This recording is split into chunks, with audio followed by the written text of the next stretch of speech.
All right, hello there. Welcome to another Wee Been Different video.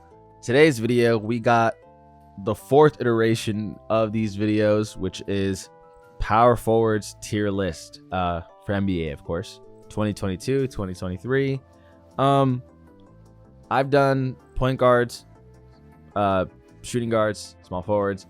Now we're on power forwards. We'll probably finish off with center. We might be able to do some other kind of tier list with NBA players, but this is just starting positions. So yeah, without further ado, let's roll. So first we got Aaron Gordon. He would be high C tier, low B tier. For now, hold off before you grab your pitchforks. For now, I'm leaving him at C tier until I see how the rest of this list pans out. But really just an inconsistent player. At 6'9", you really want him to have more than 6 rebounds a game. I think he's averaging like 5.8 or 9 or something like that. And you just got to see more of that effort on the glass. Averages 15 points a game, and he can score, just again inconsistent. And he's developing more of a 3-point shot, which is really good. But hopefully he can, kind of become more of an all-around player as time goes, and the Nuggets will need it if they want to contend for that championship. Anthony Davis, for now, S tier. When he's healthy and when he plays, he's definitely at the bare minimum A tier. I hear a lot of people, similar to James Harden, talk about this guy like he's just a bad player. And it disgusts me because this season, as unhealthy as he was, as injured as he got when he did play, everyone knows Anthony Davis is a baller. And that to me is what's kind of mind-boggling, is the guy's averaging 13.2 points, 9.8 rebounds, 2.2 blocks. Like, yes, did he shoot well? God, no, he did not. He had a terrible shooting season. Mid-range 3-point shooting, not good. And it's not the Anthony Davis that we really were accustomed to here or in the bubble. Like, it was kind of just weird. But there's no denying this guy is a walking double-double and a defensive juggernaut. Like, it annoys the hell out of me. Like, it really does when people talk and they don't watch basketball and they'll speak as if they know what they're talking about, and they'll be like, Anthony Davis sucks. I'm like, yeah, 23 and 10 walking double-double sucks? No. Especially a player who's a great defensive anchor? No. Averaging 2.2 blocks is an impressive thing to do. And again, I get really irritated when people just really blow it out of proportion. And yes, is the guy always hurt? Absolutely. And if you want to talk about his injuries, that is fair. That is fair game. 100%, I can acknowledge that. Saying he's not good when he's on the court, that's just misinformed. But anyway, on to the next. Ben Simmons, definitely B tier, possibly A. Obviously has no shooting ability whatsoever, but he is a premier playmaker, a premier defender, and if he develops even a little bit of shooting, I would say just watch out. Obviously, what happened with Philadelphia was unfortunate. I'm gonna leave it at that. But when he's ready to go, when he's mentally ready to go, I would say just watch out. I want to say this is because there's Caleb and Cody. We can find out which one this one is. This one's Caleb. Okay. And I believe I get him confused sometimes. I believe he's the one with the Hornets. But let me double check. I really don't want to get this wrong. Oh, he's the one with the Heat. He's the one with the Heat. Okay. I get him. I genuinely get them both confused all the time because they look like, well, they're literally twins, identical twins, but they genuinely are very hard to tell apart from their basketball game as well, because they play so similar and they're both slashers and they both are able to shoot a three, but they both just play really hard. Definitely a solid player, but when you're a starter, and you're solid. That's expected. So that's a C. Christian Wood. I can't stand this guy's attitude towards the game. I just think he's the biggest what could be sometimes. Not the biggest, but a huge like, oh, what is he capable of being? And it's frustrating because you see these numbers and you're thinking, oh, he must be really good. Problem is his attitude towards the game is so bad. His energy with the team, it's like everywhere you go, there's problems, and that's not a good thing. It's immaturity, and hopefully he can get there. He's a more than capable player, and he looks the part, but there's a difference between looking and being the part. You got to be the part. If we're talking about just skill, you could definitely put him here, but he's got a ways to go just because of his maturity, and it's really holding him back. But his skill can definitely put him at B tier. But for now, he's just a solid starter. Darius Bazley. I would say he's more of a D tier starter just because can't shoot the 3 ball very well. I think he's like a 28% 3-point shooter. I want to say he gets like 7 boards. Let's fact check that. 7 boards a game is what I thought.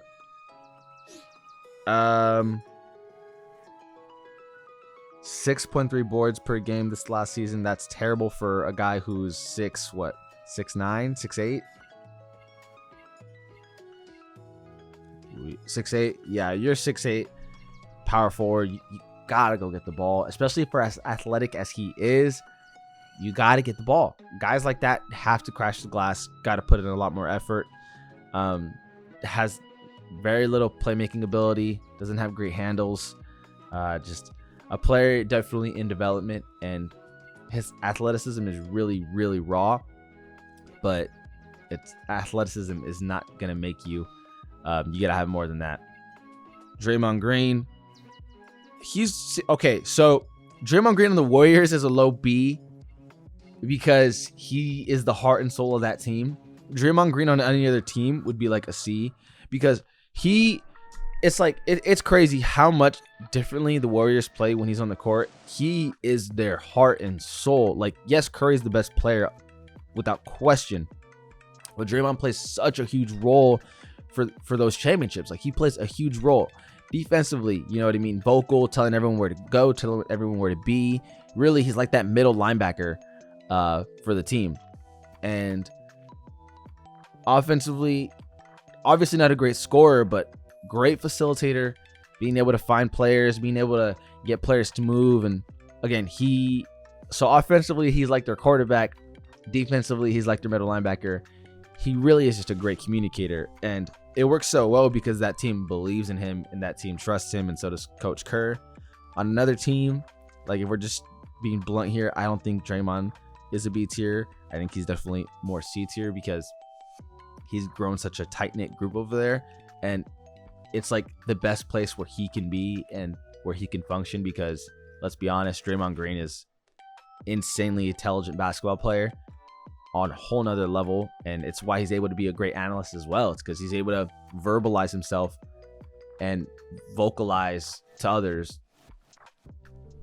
It's just you can see how and why his teammates respect him. Really, you are just able to see that.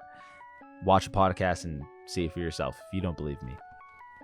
Up next, Evan Mobley, B tier. One of those players that I'm a big believer in is going to be amazing, just like the rest of the world, because his rookie season, he just looked so composed, fundamentally sound, didn't try to do too much, doing all the right things, also having an ability to score the low post. Like, it was really nice to see, and it was a shame he got hurt during more so towards the end of the season when the Cavs were making a push at staying in staying out of the play-ins. But yeah, Evan Mobley, great player. Giannis, S tier. It's not even a question. It's, in my opinion, Giannis is the best player in the world. Someone who can do it on the defensive end and offensive end at this guy's level. And you don't question his effort because he averages like 12, 13 boards a game, especially in the playoffs. That number got juiced up. Needs to work on that 3-point shot. But I mean, when you have a player who can literally do it all except close games, because Chris Middleton is their closer, it's tough. It's really tough. And obviously closing games is a big deal. It really is. So it works out that they have Chris Middleton, but every other aspect of his game is nearly flawless. Like it really is. He is close to a flawless player. Again, got to develop a consistent 3-point shot, and he's got to close, which are not easy to do, but everything else he executes at the highest of levels. So yeah, Al Horford, definitely a C-tier player. Has games where he disappears and has games where you're like, Al Horford, what the heck? You still got gas in the tank.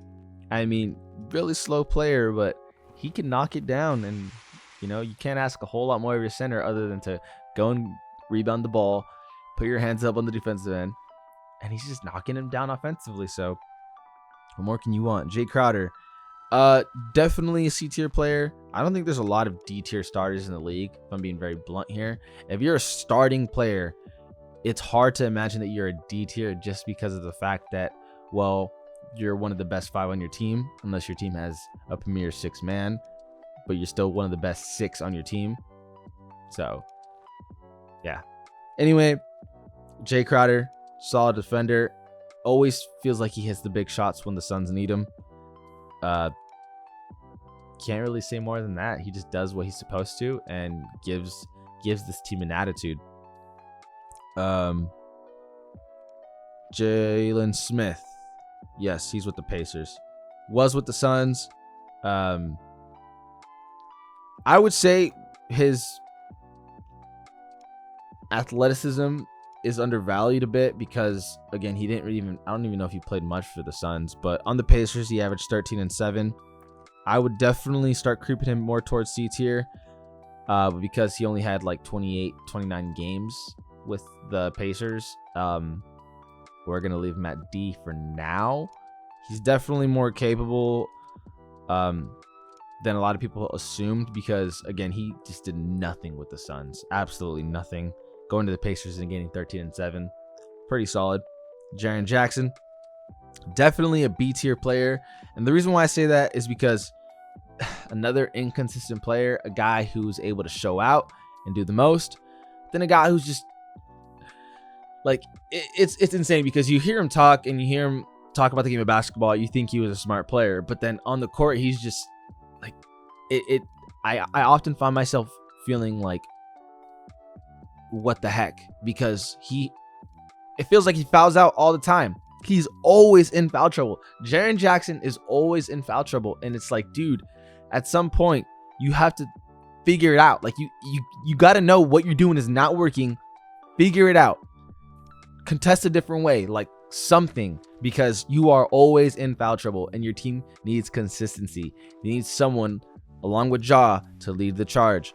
And Desmond Bane filled a huge role. But Jaren, if you guys want to win a chip, you gotta stop having fouls, man. He's so talented, but talent can only get you so far if you're fouling out all the time. Jeremy Grant, I would say definitely a B tier. Doesn't get a lot of the respect he deserves because he was on the Pistons and can score. Really solid. Defensively, not. I mean, when he's engaged and when he wants to, he can. But again, it's about having that competitive edge. And going to Portland, I think we'll see a rejuvenated Jeremy Grant and more mentally focused Jeremy Grant, just because, again, they'll be competitive. And it's hard to stay focused and ready to go when you're on a not so hot team. But he was just super streaky in Detroit. And hopefully that changes with Portland. Portland can get him going because he is really, really capable. And there's a reason that even though he's streaky, he's still on B. Again, Christian Wood can easily be considered B tier, but his maturity is what's holding him back. So that could easily be like that. John Collins, I want to say he's a B tier. but I do want to see his points per game, because as much as I like John Collins, and again, his athleticism is raw. So yeah, 6.2, 7.8. It's like frustrating because he's another player that he's just not super consistent with it. And that happens. I mean, it really takes consistency to be a great player, let's be honest. But even though Draymond doesn't have the flashiest of numbers, right? So if you look at everyone here and you see Draymond's numbers, like Draymond's averaging jack for crap points per game. I don't even know how many rebounds he's averaging per game. But he's consistently filling his role. Like that compared to Christian Wood. If you just saw his points and his rebounds, you'd be like, how is Christian Wood not better? Again, it's because Draymond is able to fill his role and lead his team night in and night out. He could be 0 for 10. He won't even shoot 10 shots, let's be honest. But he could be 0 for 10 and like 10 turnovers. But guess what? Draymond's still going to do what he has to do, and that's lead his team, vocalize, tell everyone where they need to be. And guess what? He's having conversations with Coach Kerr on how to make this team better. And he's having conversations with Steph, and he is the heart and soul of that team. And he doesn't need to have 20 points per game to make it work. He just needs to be a leader. And defensively, when he's on the court, offensively, when he's on the court, that team becomes truly Golden State Warriors. They definitely are a problem. And again, it's because of his intelligence. That's why you have someone like that, because he's consistently doing what he's supposed to do, as opposed to someone like, again, John Collins, where his numbers might be better, just so inconsistent, like just super inconsistent. Gotta be more like Draymond Green, even though his numbers aren't flashy, does what he does night in and night out. And I know some people might be like, oh, against the Celtics, he disappeared. Yes, that doesn't happen very often. He disappeared for like 2 or 3 games. But that last game, so the last 2 games they won, it was because I believe they won 4-1. No, was it 4-2? Yeah, I win game 6. Yeah, game 6 he had a really good game. In game 5 he had a good game. In game 1, I believe he had a good game. But yeah, they're definitely a different team when Draymond's ready to go. Okay, sorry about that. Next up, we have Karl-Anthony Towns. I would say S tier, just in terms of premier centers or power forwards. I would say, is Cat a power forward? I think Cat, I don't know why he's on this list. I would definitely call Cat a center. But since he's on here anyway, we'll just call him a power forward. I would say Cat's a center, but because he's on this list, let's treat him like a power forward. Cat is, I'm gonna call A tier, because being able to lead his team the way he does is dope. Seeing that he can score and shoot a 3-point shot, that's dope. But you kind of have to do something else, and that's be there in the big moments. And he kind of collapsed a little bit when it mattered most, and that's not what you want to see. He'll pick it back up, but again, I don't know why he's on this power forward list. Maybe he plays secondary position power forward, but Cat's a center. Like, Cat's a center. Here, Keegan Murray showed a lot of potential. He's a rookie. Rookies by default, I'm gonna leave at C tier. It's just the way that I want this list to go, because you have to see what they do in the league before you can even really judge that kind of stuff. You know what I mean? Like, you can project all you want. You can predict where a player is going to fall in terms of power rankings by the end of the season. But, I mean, hasn't even touched a ball on an official NBA court on an official game yet. So we'll wait and see. And he will be higher, especially the way he shut out in Summer League. And same with Paolo. The Magic didn't even need to see him play the whole Summer League. They said, oh, you're good. We saw how good you are. You're going to rest. And we'll see you come training camp. Keldon Johnson, another super solid player. Maybe I need to start elevating some of these B to A, because there's a lot of B tier. But feel comfortable with that, with the way it is, in all honesty. Keldon Johnson, Kuz, B tier, being able to fill their roles nicely. Keldon can hit a 3-point shot. He's super smart, fundamental player, as is the Spurs organization. That's what they turn players into. Able to hit a 3 really well. And Kuz, on the other hand, able to score, being on the Wizards for the first year. He definitely took that role and ran with it, and it was really nice to see. I think he averaged close to 20 points a game. Let's fact check that though. Kyle Kuzma. 17.1 points per game. Okay, so not as high as I thought, but still pretty solid. Let's do that. And Keldon might have to go. I like Keldon at B. I'm not gonna lie. 6.1. Better defense than Kuzma too. Yeah, we're gonna leave it at that for now. Marcus Morris. I would say C tier. Honestly, he was definitely a problem for other teams when they played the Clippers. This dude out of nowhere could just hit the most big time shots, and it was pretty wild. It was pretty fun to see too. Marvin Bagley, definitely C tier. Prior to the arrival to Detroit, it would have been D, but he looked really solid with Detroit. He looked rejuvenated. He looked like he finally had a purpose, and it looked like they believed in him. So it was really cool to see. Marvin Bagley is going to be an interesting person to watch this upcoming season too, especially since that he's got a year or partial year under his belt with his new organization. So we'll see how that happens. Patrick Williams, C tier, just because, again, haven't seen him play, injured for so long. Had 35 points when he came back and didn't do a whole lot in that Bucks series, if I remember correctly, but super young player. So we'll see what happens. PJ Tucker, same thing, C tier. PJ Washington, same thing, C tier. With those players, you feel like it's like opposites, where offensively yes, defensively yes, defensively no, offensively no. PJ Tucker's been one of those role players that you've wanted on championship teams for a while, and it's because he's consistent with what he does. And what a surprise, consistency, right? And PJ Washington, potential, but has more to do, has more to prove. And I think he's on his contract year this year. So it's kind of, again, a prove it year. Scotty Barnes.